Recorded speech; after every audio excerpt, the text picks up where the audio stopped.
Hello, I'm the stay-at-home dad gamer, here to review Punch-Out for the Wii. As always, I'm late to the party, so let's get this started.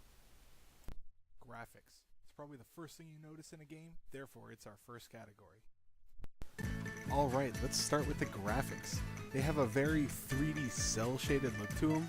It's not lifelike by any means, but it's not meant to be. The graphics really do capture the over-the-top nature of the boxers and the game in general, and feels faithful to the original.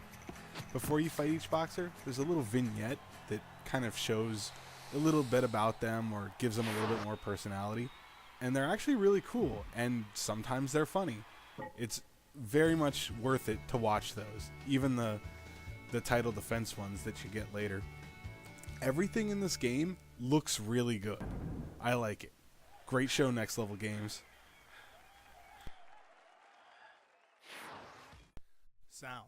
This covers things obviously like music, voices, and sound effects. If you've ever played the original Punch-Out, either the Mike Tyson version or the Mr. Dream one, a lot of the music in this game is going to be familiar. It's a good, updated version of many of those tracks.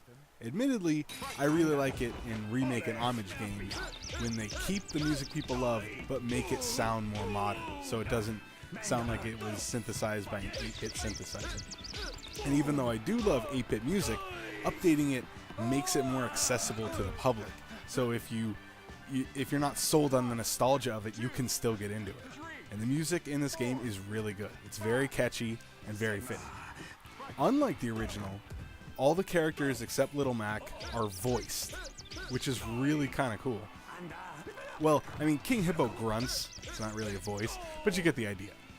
The voices to each character are appropriate and really add to them. It's not something that was just crammed in. It really does add to the experience because pretty much all the people sound really good. Overall, in this game, the sound is top-notch. Playability. This covers things like battle systems, user interface, controls, and other things of that nature. While this game can be controlled with the Wii Remote and Nunchuck, and that works just fine, I wholeheartedly recommend classic style. You turn the Wii Remote sideways, and you can play it how it was meant to be played, just like the NES version. Button 1 and 2 will punch with the left and right hand respectively. Holding up aims at the head, as opposed to the gut if you don't hold anything. Left and right dodge to the side, which you need to not get damaged, and down will duck. It's pretty simple, and it really needs to be. You need split-second timing in this game, and the controls respond well. There's no issues with it. Well, I guess the only issue would be you're going to wear out your 1 and 2 buttons a lot in this game, but it's totally worth it. I will also note that you can play this game with the help of the Wii Balance Board. If you have one and you're very confident in your skills at this game, go ahead and try it. It's not very good, though. It kind of works, but you don't really have the split-second timing you need to be able to go through all the boxes. If you can, you're some kind of prodigy. Just stick with the classic control scheme, and everything controls exactly how it's supposed to.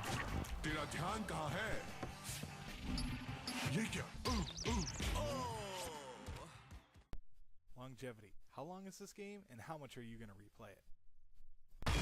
At first, there might not seem like there's a lot of content in this game. There are 13 boxers, but each one takes a lot of trial, error, and learning to defeat. If you know them all perfectly, you can beat the entire game in about 4 hours. However, the amount of playtime needed to get to that point is ridiculously high. I believe my first playthrough, way back when, was easily 20 hours. And that was probably just up until winning the world belt. Some of the later guys are that brutal. And after you beat each opponent, you open up an exhibition fight with them where you can meet certain challenges. Either, get all the stars on them, knock them out in 2 blows or something like that. And those are really useful because they teach you secrets to beating them faster and making you better at the game. So adding all that to the many hours it already takes to get through it, at least on your first run, it actually means there's a lot of content here. And it doesn't feel forced to me because the challenges actually make you much better at the game. It's not really padding it so much as training you, and this knowledge applies. So if you learn those stars, if you ever fight that guy again, you can usually just wreck him if you are good at the challenges, which is actually really cool. In addition, once you get the world title, you defend it against every boxer again in title defense. This might sound kind of dull, but the boxers actually change their pattern and add new tricks. So you still have to learn them, and it's still different than when you fought them before, which is actually pretty cool. It doesn't just give them more health, they actually learn new stuff. And, oh, one more thing. After defending the title against everyone, you unlock another mode called Last Stand. Lose 3 times, and career mode becomes locked. That kind of sucks, but you can still do exhibition in the challenges. If you beat 10 opponents in Last Stand, it reveals a secret 14th fighter. I really don't like that fight, but it is worth it to see who barreled their way into the ring for this. Miscellaneous. This covers things that weren't really touched upon in the other sections, such as cost of the game, achievements or trophies, online, bonuses, or anything like that. When this game was released, it was $50. Your first playthrough, you'd probably get your money's worth at the $50. But now it's a We Select, meaning it's $20, making it an even better value. Even if you know exactly what to do to beat every boxer, the game is actually worth $20. Maybe more so to me, because when I was 8, my parents rented the Nintendo Punch-Out, and I was really bad. After many attempts, I got to Piston Honda, and he just stopped me cold. He just would beat my face in mercilessly. When I bought the Wii Punch-Out, I paid $30. And it alone was worth that because I beat Piston Hondo and his name change a lot of times. Yeah, petty revenge, whatever.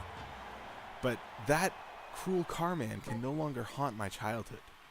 Victory is mine. Now, the multiplayer for this game is just kind of there. It really does feel tacked on.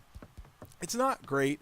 You should play it once just so you can try being Gigamac, so you can see what it's like to be a boss in the game.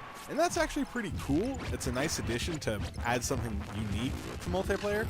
But really, play it once, the novelty's gone, and that's all you really need to do. You never touch that mode. It's at least a step up from Prime 2 multiplayer, but not by much. When you complete the challenges in Exhibition, you unlock sound files and voice clips for all the boxers. And it's cool to get that because it's just that little extra thing that it gives you, because the challenges really make you better at the game, but also getting all 3 and you get something else besides just being awesome at the game. And you take those sound clips, a little recording and editing, and you can make all kinds of inappropriate things if your heart desires that. All in all, it's got some really good little bonus things to it, even though the multiplayer is not that great. Fun. As the name suggests, are you going to have fun playing this? Are you going to enjoy your time? Fun is kind of a difficult category for this game. On one hand, the game gets very hard and punishes the player for not having split-second timing. But on the other hand, when you can finally take down a boxer, and you later learn through the challenges to completely dominate him, you have an enormous amount of pride for them. So it's kind of a mixed bag. If you can deal with the learning, the patterns, and the sheer unforgiving nature of learning them and their patterns and everything, the game is awesome. If you have played the Nintendo or Super Nintendo Punch-Out games, definitely check this out. If you haven't already, I don't know why, but definitely check it out. If you enjoyed them, just go buy it. It's easily worth $20. Because at that price, you can't lose. Well, until you fight the chick.